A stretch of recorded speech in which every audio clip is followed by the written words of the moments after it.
Good day, Miss Molining. Please say something about yourself. Hello, Sir, Madam. Good afternoon. I'm Nancy Molining, 40 years old, married to Mr. Victor T. Molining, and blessed 6 children. There are 3 boys and 3 girls. My eldest is 22 years old and my youngest is 8 years old. What is your educational background? Um, You finished? I finished secondary level only.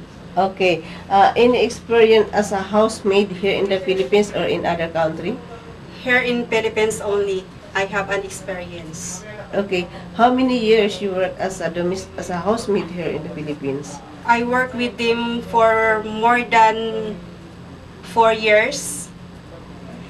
Start from 2006 until 2010. Okay. What is your duties and responsibilities? To take care 2 children at the age of 9 and 7 years old. I wake up early in the morning to prepare her breakfast and then send them to school. And then after that, I'm going home to work the household chores like cleaning the house and then cleaning the comfort room. And also, I prepare the lunch for my employer. And then after that, I washing their clothes.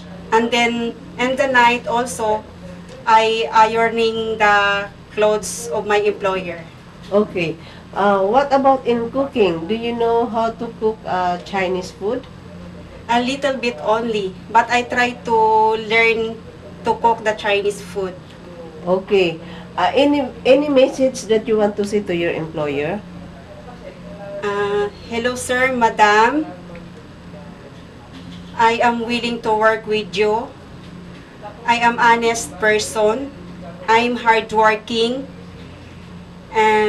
And then I'm a patient to take care the children. And I promise to obey your rules and regulation.